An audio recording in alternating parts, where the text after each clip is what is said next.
Praise Jesus. మరొకసారి ఈ యొక్క సాయంకాల సమయంలో ఉమెన్స్ బైబిల్ స్టడీ కార్యక్రమం ద్వారా మనం అందరం కలిసి ఆన్లైన్ ద్వారా దేవాది దేవునికి కృతజ్ఞతలు తెలియచేయడానికి, దేవుని యొక్క వాక్యాన్ని ధ్యానం చేయడానికి ఆయన ఇచ్చిన అవకాశం బట్టి దేవాది దేవునికి వందనాలు తెలియచేస్తున్నాను. మరి క్రమం తప్పకుండా అనేక మంది చూస్తున్నారు, ఆత్మీయంగా బలపడుతున్నారు. మరి మిమ్మల్ని బట్టి కూడా నేను చాలా సంతోషిస్తున్నాను.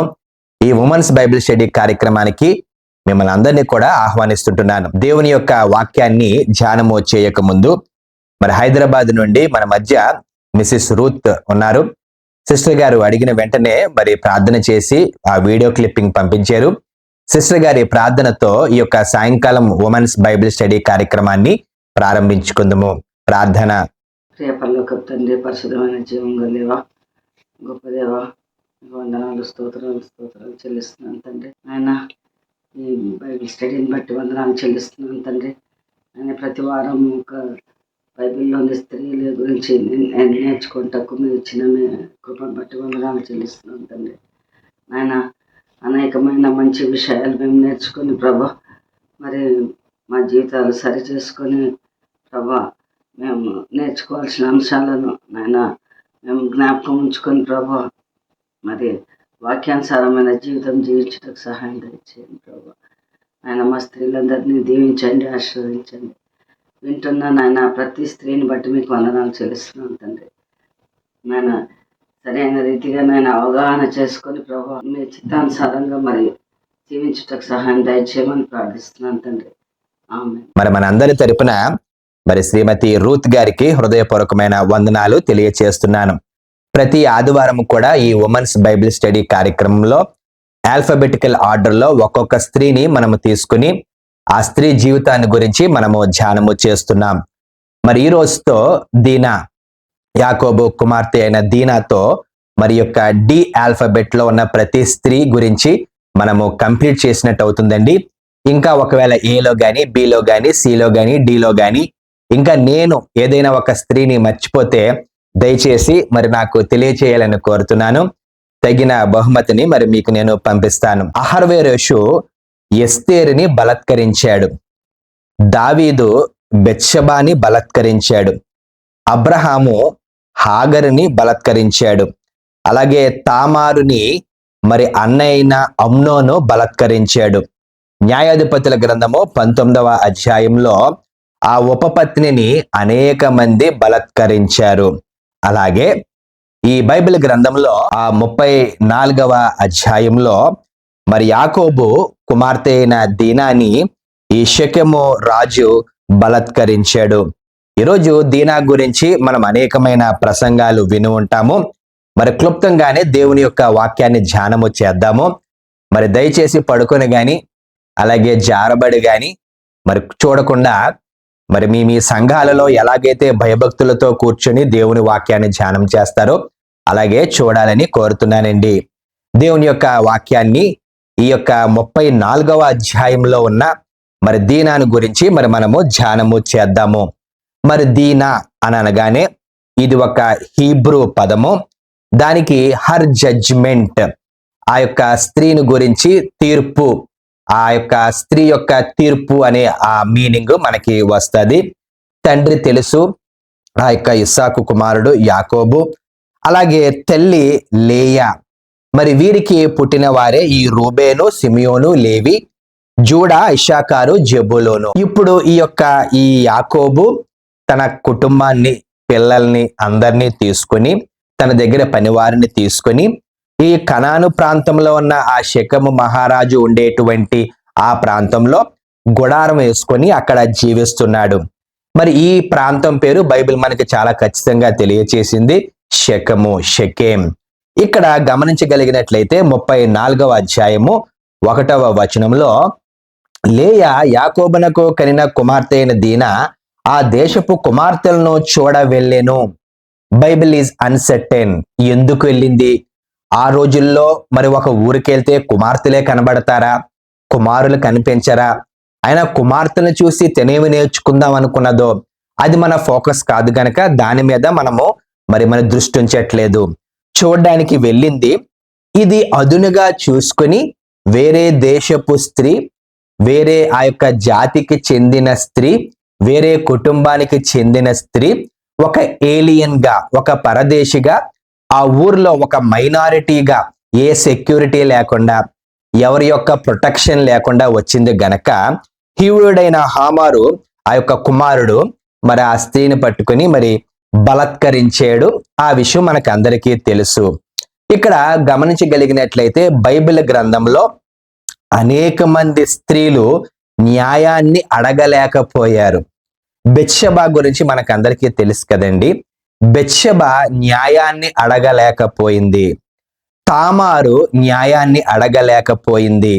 హాగరు న్యాయాన్ని అడగలేకపోయింది. అలాగే ఎస్తేరు కూడా న్యాయాన్ని అడగలేకపోయింది. ఆ యొక్క న్యాయాధిపతుల గ్రంథము 19వ అధ్యాయంలో ఆ ఉపపత్ని మరి బ్రతికే లేదు, ఆ న్యాయాన్ని అడగలేకపోయింది. ఈ అన్ని సందర్భాల్లోనండి బైబిల్ ఈజ్ సైలెంట్. మరి ఒక రకంగా చెప్పాలంటే భార్య యొక్క సమ్మతి లేకుండా మరి భర్త కూడా మరి ముందుకు వెళ్ళి కూడితే అది కూడా ఒక రకంగా రేప్. ఇది చాలా దేశాలలో, చాలా న్యాయాలలో, చట్టాలలో ఇది ఇమిడి ఉన్నది ప్రియులారా. ఎలాగైతే మరి బైబిల్ గ్రంథంలోనే కాదు, ఈ రోజుల్లో అనేక మంది భర్తలు ఆ యొక్క స్త్రీలు న్యాయం కోరితే మరి భార్య సమ్మతి లేకుండా ముందుకు వెళ్ళాడు గనక అనేక మంది జైలు ఓసలు లెక్క పట్టవలసి ఉన్నదండి. మరి బైబిల్ గ్రంథంలో అన్ని చోట్ల గమనించగలిగినట్లయితే మరి పురుషుడిదే పై చేయి, స్త్రీలకి మరి చాలా తక్కువ ప్రామినెన్స్ ఇవ్వడం జరిగింది. స్త్రీల పట్ల మరి ఆ న్యాయాన్ని జరిగించలేనట్లుగా మనకి బయటికి కనబడతాది. కానీ దేవుడు న్యాయవంతుడు అనే విషయాన్ని ఈ సాయంకాల సమయంలో నేను జ్ఞాపకం చేస్తున్నాను. దీన బలాత్కారం నుండి, తన జీవితం నుండి టుడే ఈ రోజు మనము ఏమి నేర్చుకోవచ్చో ఒకసారి మనము గమనించుదామండి.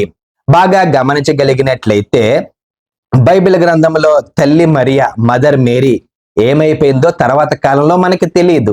బైబిల్ గ్రంథం ఎక్కడా కూడా తర్వాత మరియా ఇలాగ జరిగింది, తను ఇలాగ చనిపోయిందని మెన్షన్ చేయలేదు. అలాగే యోహాను తల్లి ఎలిజాబెత్ కూడా ఏమైపోయిందో మనకు తెలియదు ప్రియులారా. అలాగే బెత్షెబా తర్వాత కాలంలో ఏం జరిగిందో, హాగరుకి ఏం జరిగిందో, ఆ తర్వాత మరి యోబు యొక్క భార్యకి ఏం జరిగిందో, తర్వాత కాలంలో ఈ స్త్రీలందరూ ఏమైపోయారో బైబిల్ గ్రంథము మరి మనకి చెప్పలేదు. అయితే ఈ యొక్క బైబిల్ స్టడీలో ఒక సత్యాన్ని మీ ముందు ఉంచాలని నేను ఆశపడుతున్నానండి. దీనాకి ఏం జరిగిందో బైబిల్ చెప్పలేదు కానీ మరి అనేకమైన ట్రెడిషన్స్ ని మనం చూస్తే, అనేకమైన ఇతర ఎక్స్ట్రా బిబ్లికల్ ఆ యొక్క లిటరేచర్ కానీ మనము చదివితే తర్వాత కాలంలో దీనాకి ఏం జరిగిందో మరి మనం అర్థం చేసుకోవచ్చు. ఈ యొక్క దీనాకి న్యాయము జరగలేదు కానీ దేవాది దేవుడు దీనాకి న్యాయము ఒక రకంగా చేశాడు. మనం ముందుకు వెళ్దాం. బాగా గమనించండి. ఈ రోజు ప్రతి క్రైస్తవుడిని, క్రైస్తవురాల్ని మనం అడిగితే మరి శిష్యులు ఎలాగ చనిపోయారో అందరూ సమ్మతిస్తారు. అది బైబిల్లో లేదు కదా, మరి మనం ఎలాగ సమ్మతిస్తాము? ఎక్స్ట్రా బిబ్లికల్ సోర్సెస్ ద్వారా శిష్యులు ఎలాగ చనిపోయారో మనకు అందరికీ తెలుసు. అలాగే యేసుక్రీస్తు ప్రభు వారి యొక్క ఆ టోంబ్, ఆ యొక్క సమాధిని మనము చూడలేదు కానీ ఆ ఆర్కియలాజికల్ సోర్సెస్ ఉన్నాయి గనక నిజమే. బైబిల్ గ్రంథము చెప్పకపోయినా ఆ ఆర్కియాలజీ, పురావస్తు శాఖ ఆ త్రవ్వకాల ద్వారా ఫలానాది యేసుక్రీస్తు ప్రభు సమాధిని, అది ఖాళీగా ఉందని ప్రపంచం అందరూ కూడా నమ్ముతున్నారు. మనలో చాలా మందికి అలెగ్జాండర్ తెలుసు. చిన్నప్పుడు మనం సోషల్ స్టడీస్ లో చదువుకున్నాం. అలెగ్జాండర్ గురించి మన ప్రొటెస్టెంట్ బైబిల్లో లేకపోయినప్పటికీ రోమన్ క్యాథలిక్స్ వాడేటువంటి ఆ ఎక్స్ట్రా బిబ్లికల్ సోర్సెస్ ద్వారా మనము తెలుసుకోవచ్చు. ఈ యొక్క బైబిల్ గ్రంథంలోనే అలెగ్జాండర్ గురించి మరి వ్రాయబడి ఉన్నది. మనము ముందుకు వెళ్ళగలిగినట్లయితే పౌలు భక్తుడు కూడా మరి ఆ యొక్క శిరచ్ఛేదనము, ఆ తలాన్ని కొట్టి చంపేశారని మరి అందరూ సమ్మతిస్తాం. ఎక్కడా కూడా మనకి ప్రూఫ్ లేదు, కానీ ఇతర సోర్సెస్ ద్వారా మనం అందరం సమ్మతించాం. అవునా కాదా? అయితే ఈ రోజు మరి మీ ముందు నేను ఉంచాలని అనుకుంటున్నాను. బైబిల్ గ్రంథంలో ఈ ప్రామినెంట్ ఫిగర్స్ ని తీసుకుంటే వెంటనే అబ్రహాం అంటాము, ఇంకొంతమంది మోషే అని అంటారు, ఇంకొంతమంది మరి ఈ యొక్క దావీద్ అని అంటారు. చాలా మంది ప్రామినెంట్ ఓల్డ్ టెస్టిమెంట్ ఫిగర్స్ అని అనగానే మనకి అందరికన్నా ముందు గుర్తుకొచ్చేది ఈ యోబు గ్రంథంలో ఉన్న యోబు. ఈ యోబు గ్రంథాన్ని యోబే రచించాడు. ఈ యోబు గ్రంథంలో ఉన్న యోబుకి ఒక భార్య ఉన్నదని, ఆ భార్య మరి ఈ యోబుకి మరి మంచి సలహా ఇవ్వలేదు. దేవుని తిట్టి నువ్వు కూడా మరి అంతమైపో, చనిపో అన్నట్లుగా అక్కడ చెప్పడము జరిగింది. అయితే ఇక్కడ గమనించాలని కోరుతున్నాను, బైబిల్ గ్రంథంలో ఏదైనా కొంతమంది వ్యక్తుల్ని తీసుకుంటే సమకాలికులు, కంటెంపరరీస్ గురించి ఆలోచించాలి. ఇక్కడ ఈ యొక్క యోబు ఎవరి కాలంలో జీవించాడంటే, ఈ యొక్క మరి యాకోబు కుమారులు జీవించేటువంటి కాలంలో మరి జీవించినట్లుగా అనేకమైన ఆధారాలు ఉన్నాయి. బాగా గమనించాలి. యోబు జీవించిన కాలములోనే ఈ యొక్క ఆ యాకోబు కుమారులు, యాకోబు ఉన్న కాలంలో వీళ్ళందరూ వేరే వేరే ఊర్లలో, వేరే వేరే దేశాలలో మరి జీవించినట్లుగా మనం అర్థం చేసుకోవచ్చు. ఈ యొక్క అబ్రహాము ఆ తర్వాత సంతానమైన ఈ యొక్క యాకోబు కాలంలోనే యోబు జీవించాడు. అయితే యోబుకి అనేకమైన ఇతర సోర్సెస్ ప్రకారము 2 భార్యలు ఉన్నట్లుగా మనం గమనించవచ్చు. ముందు భార్య పేరు మరి సిటిడస్ అని అనేక మంది మరి ఆ యొక్క వేదాంత పండితులు ఏకీభవిస్తారు. అయితే అనేకమైన ఇతర ట్రెడిషన్స్ తీసుకుంటే, అనేకమైన ఇతర పురావస్తు శాఖకు సంబంధించిన ఈ యొక్క స్క్రిప్చర్స్, ఈ యొక్క కాపీస్ గాని, ఆ యొక్క మరి రోల్స్ గాని మనం చదవగలిగినట్లయితే, ఆ యొక్క మాన్యుస్క్రిప్ట్స్ మనం చదవగలిగినట్లయితే యోబుకి 2వ భార్య ఉన్నదంట. ఈ 2వ భార్య ఎవరంటే మరి ఎవరో కాదు గాని ఈ యొక్క యాకోబు కుమార్తె అయిన దీనా, బలత్కరించబడిన దీనాయే ఈ యొక్క యోబుకి 2వ భార్యగా ఉన్నట్లుగా మరి మనము ఒక కంక్లూజన్ కి రావచ్చు. చూడండి, ఇటువంటి విషయాలను చెప్పి మిమ్మల్ని కన్ఫ్యూజ్ చేద్దామని కాదు. ఇటువంటి విషయాలు చెప్పడం ద్వారా మీరు ఇంకా లోతుగా బైబిల్ చదువుతారని, ఇంకా కొంత మెటీరియల్ చదువుతారని, తద్వారా మీకు అనేకమైన ఇన్ఫర్మేషన్ వస్తుందని, అది మాత్రమే నా యొక్క మంచి ఉద్దేశము. ఇలాంటివి చెప్పి ఆ యొక్క సబ్స్క్రైబర్స్ ని పెంచుకుందామనో లేదా ఇంకేదో పెంచుకుందామనో ఎంత మాత్రము కాదండి. అనేకమైన ఇతర ట్రెడిషన్స్ ప్రకారము యోబు యొక్క 2వ భార్యే ఈ యొక్క దీనా. ఈ యొక్క దీనాకి మరి 2వ భార్యగా ఆ యోబుకి వివాహము చేయించిన తర్వాత మరి యోబు చాలా దీవించబడ్డాడు. పోగొట్టుకున్నదంతా కూడా 2వసారి మరి 2 రెట్లు, పోగొట్టుకున్నదంతా కూడా 2 రెట్లు మరి వచ్చాయని మరి మనము అభిప్రాయపడవచ్చు.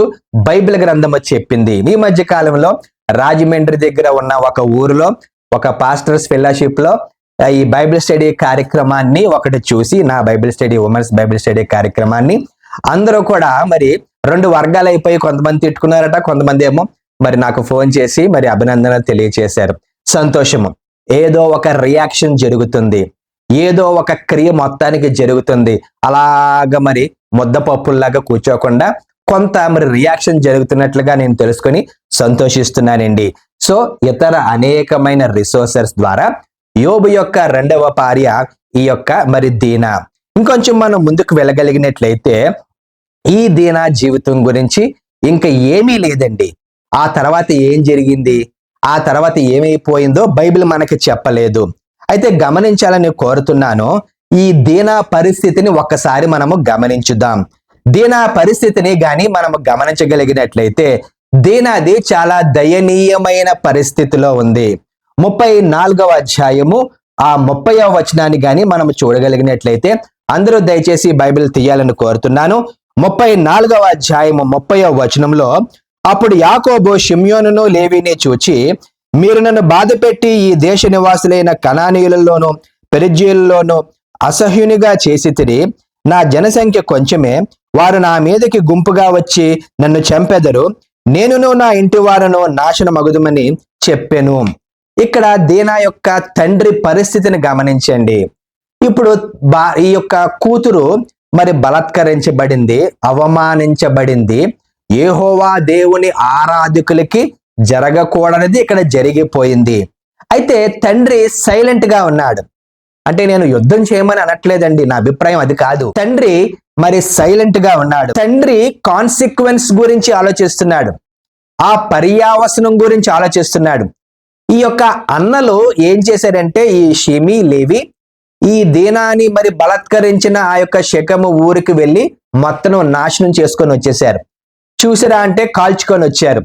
వెంటనే ఈ తండ్రి ఇక్కడ భయపడిపోయి, నా కుమారులారా మీరు ఎందుకు ఇలాగ చేశారు? నన్ను చంపేస్తారు, నా కుటుంబం ఎక్కడతోటి అంతమైపోతుంది. మరి మీరు చేసినట్టే వారు కూడా నాకు చేస్తే మరి నా జీవితం ఇంకెక్కడతో ముగియబడతాదని ఒక రకంగా తండ్రి సైలెంట్ అయిపోయాడు. అంటే దీనా పక్షాన పోరాడడానికి, దీనా పక్షాన మరి న్యాయాన్ని జరిగించడానికి ఈ యొక్క ఫిజికల్ తండ్రి, ఈ శారీరక తండ్రి మరి తన పక్కన లేడు. ఇంకొంచెం మనం ముందుకు వెళ్తే 34వ అధ్యాయం 3వ వచనంలో, అతని మనస్సు యాకోబు కుమార్తె అయిన దీనా మీదనే ఉండెను, అతడు ఆ చిన్నదాన్ని ప్రేమించి ఆమెతో ప్రీతిగా మాట్లాడాడు. ఇక్కడ గమనించాలని కోరుతున్నాను, శయనించి అవమానించాడు. లిటరల్ గా బైబిల్ గ్రంథంలో ఆ ట్రాన్స్లేషన్ చూస్తే మరి తన కన్సెంట్ లేకుండానే, అగ్రిమెంట్ లేకుండానే మరి తను బలత్కరించాడు ఆ యొక్క రాజు దీనాని. అంటే ఇప్పుడు ఈ తండ్రి ఆ యొక్క మరి బ్యాకప్ లేదు, ఒక రకంగా ఈ యొక్క మరి ఆత్మీయంగా దిగజారిపోయింది. అనగా ఈ దీనా మరి చాలా మెంటల్ స్ట్రెస్ లోకి మరి దిగజారిపోయిందండి. 34వ అధ్యాయము 4వ వచనాన్ని గమనిస్తే, మరి సమ్మతి లేకుండానే నాకు ఇచ్చి పెళ్లి చేసేయండి అంటే ఈడు అనుకున్నాడు, ఈ యొక్క రాజు, నేను రాజుని కదా, నా దగ్గరకున్న ఈ ప్రజలకి నా ఇష్టం వచ్చినట్టు నేను చేసేస్తాను, పెళ్లి చేసేసుకుంటాను, షైనింగ్ చేస్తాను, పిల్లల్ని కనేస్తాను, అంతా తన ఇష్టమే. అంటే ఆడపిల్లల ఇష్టం ఉండాలా ఉండకూడదా, ఆ తల్లిదండ్రుల ఇష్టం ఉండాలా ఉండకూడదా అనేది మరి అసలు ఆ యొక్క మరి రాజు ఆ కుమారుడు ఆలోచనే చేయలేదండి. ఈ రోజుల్లో చాలా మంది నేను గమనిస్తున్నాను, తల్లిదండ్రులు మరి ఆడపిల్లలకి బలవంతంగా వివాహాలు చేసేస్తున్నారు. తల్లిదండ్రులకి బాగా తెలుసు ఆడపిల్లల కన్నా, నేను ఒప్పుకుంటాను, కానీ బలవంతంగా దయచేసి చెయ్యొద్దు. బలవంతంగా చేస్తే మరి వివాహం అయితే జరుగుతుంది కానీ కాపురం చేయదమ్మా. ఏమండి సార్, కాపురము చెయ్యదు ఆడపిల్ల. మరి చాలా దయనీయమైన పరిస్థితి. అంటే ఇక్కడ ఈ దీనా పరిస్థితి ఎలాగుందంటే, తనకంటూ మరి ఏ విధమైన రైట్స్ లేవు, తనకంటూ ఏ విధమైన ఇండివిజువాలిటీ లేదు. మరి ఇట్ట భయంకరమైన పరిస్థితి 34వ అధ్యాయము 25, 26 వచనాలు చదివితే ఇక్కడ జరిగిన విషయం మీకు అందరికీ తెలుసండి. ఒక రకంగా సమాధానం లేదండి. పోనీ బలాత్కారం జరిగింది, పోనీలే ఇతరులా కాకుండా వివాహం చేసుకుంటాను అనుకున్నాడు, మంచోడే, మంచి పనే. పోనీ ఇప్పుడు వివాహం చేసుకుందామంటే ఇద్దరు అన్నలు షిమీ లేవి వెళ్ళి ఏం చేశారంటే ఆ ఊరినే కాల్చేశారు, పురుషుల్ని స్త్రీలను కాల్చేశారు, చంపేశారు. అంటే భర్త, కాబోయే భర్తను కూడా అన్నలు చంపేశారు. అంటే ఇప్పుడు దీనా పరిస్థితి ఎలాగుందంటే, పెళ్లి కాకుండానే వివాహం అయిపోయి, పిల్లలు లేకుండానే ఆ క్రియ ముందు జరిగిపోయి, పోనీ ఆ భర్త ఉన్నాడా అంటే భర్త కూడా లేకుండా విధవరాలు అయిపోయిందండి. జీవితము అతలా కుతలం అయిపోయింది, జీవితము అన్యాయం అన్యాక్రాంతం అయిపోయింది, జీవితము కుక్కలు చెంపిన విస్తరైపోయింది. ఈ శారీరక తండ్రి మరి వెనకాల ఉన్నాడా అంటే లేడు. అన్నలేమో స్వయంగా చెల్లి జీవితాన్ని నాశనం చేసి ఆ యొక్క మరి విడోని చేసి పాడేశారు. మరి కథ ముగియబడింది. కథ ముగియబడిందా? మరి దేవుడు అన్యాయస్తుడు కాదు కదండి. మన జీవితంలో మన స్త్రీలలో అనేక మందికి ఇలాగ జరగకపోయినప్పటికీ మరి ఆల్మోస్ట్ దీనాలాగే ఇండివిజువాలిటీ లేదు, మాట్లాడే హక్కు లేదు, ఈ రైట్స్ లేవు, అడిగే హక్కు లేదు, కుక్కిన పేనులా కుక్కలాగా అనేక మంది స్త్రీలు మన క్రైస్తత్వంలోనే ఉన్నారు. ఎవరికి చెప్పుకోలేక, ఎవరితో మాట్లాడలేక, న్యాయాన్ని అడగలేక ఈ స్త్రీల యొక్క పరిస్థితి చాలా చాలా దయనీయంగా ఉన్నది. అనేక మంది పాస్టర్లు కూడా భార్యను కొట్టేటువంటి పాస్టర్లు ఉన్నారు. పేరుకు మాత్రం బయట సూట్లు వేసుకొని బూట్లు వేసుకొని తిరుగుతూ ఉంటుంటారు, పెద్ద పెద్ద ఉపన్యాసాలు ఇస్తారు, కానీ ఇంట్లో తెలుస్తుంది. నాకు తెలిసిన ఒక పాస్టర్ తిట్టడో కొట్టడో, ఒక్క చూపు చూస్తాడు భార్యని, ఇంక అయిపోయింది అనమాట, నరకం ఆ స్త్రీకి. ఇలాగా భయంకరమైన పరిస్థితులు ఉంటున్నాయండి. సో ఇప్పుడు దేవుడు కూడా వదిలేశాడా అని మనం ఆలోచన చేసినట్లయితే నో, దేవుడు అన్యాయస్తుడు కాదు. దీనాకి దేవుడు అన్యాయము చేయలేదు. Bible is same yesterday, today and for ever. ఈరోజు దీనా లాంటి పరిస్థితులు ఎగ్జాక్ట్ గా లేకపోయినా దీనా లాంటి పరిస్థితులు ఉంటే దేవుడు విడవడు. ఎందుకంటే బైబిల్ చెప్తున్నది నిన్ను విడువను ఎడబాయినని. ఇదే వాక్యము దీనా కూడా చెప్పుండాడు. ఇదే వాక్యము దీనా జీవితంలో కూడా జరిగి ఉంటుంది. దేవుడు అన్యాయస్తుడు కాదు, దీనాని విడిచిపెట్టలేదు. ఎటువంటి పరిస్థితులు మనకి ఎదురైనప్పటికీ దీనాని విడిచిపెట్టని దేవుడు మనల్ని కూడా విడిచిపెట్టడండి. చూద్దాం ఒకసారి. ఒక రకంగా ఈ దీన మరి దేనికి తెల్లయింది, ఈ దీన దేనికి కారణమైంది అని మనం గమనిస్తే యాజకులకు అందరికీ కూడా దీన ఒక మంచి మూల స్తంభముగా నిలవబడింది.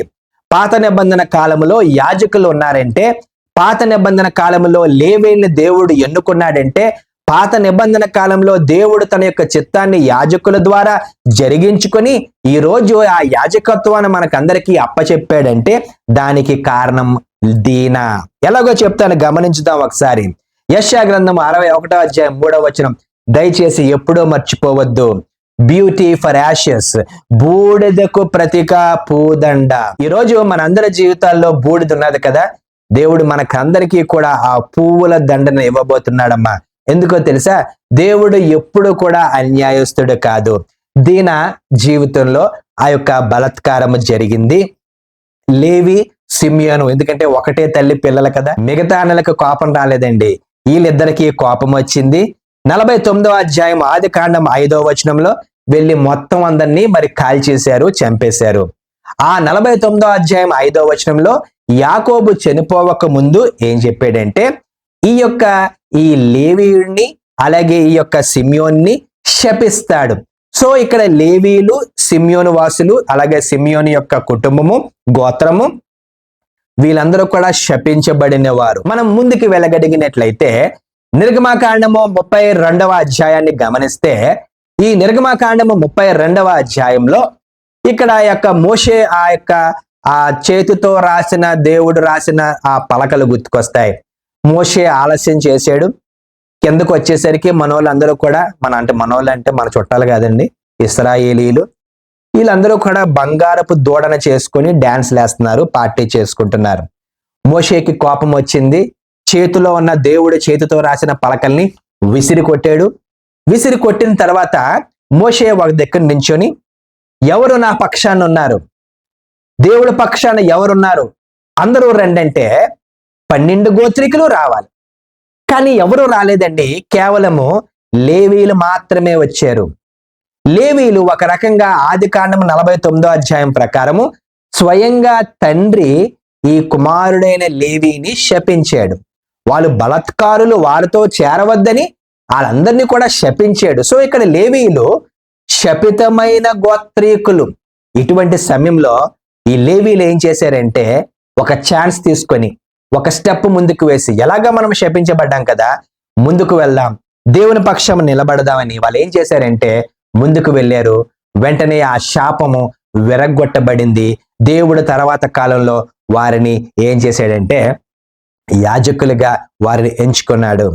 ఈరోజు ప్రియులారా, మనం అందరం కూడా ఇటువంటి సమయంలో మనకి మన తండ్రి, మన తల్లి, మన రక్త సంబంధికులు ఒక్కొక్కసారి డైరెక్ట్ గా మనకి న్యాయం ఇవ్వకపోవచ్చు, ఇవ్వలేకపోయి ఉండవచ్చు. కానీ దేవుడు ఎలాగో ఒకలాగా, ఎంత దయనీయమైన అసహ్యమైన పరిస్థితి అయినప్పటికీ ఆ బూడిదకు ప్రతిగా పూదండని ఎలాగో ఒకలాగిస్తాడు. దీనాకు తెలియదు నా భవిష్యత్తులో ఇలాగ జరగబోతుందని, నా అన్న అయిన లేవి శపించబడతాడని, శపించబడిన తర్వాత రానోయిన దినాల్లో దేవుడు మరలా వారిని ఆ యొక్క శాపం విరగ్గొట్టుకొని వారిని యాజకులుగా చేసుకుంటాడని దీనాకి తెలియదు, దేవుడికి తెలుసు. దేవుడికి అంతా తెలుసు.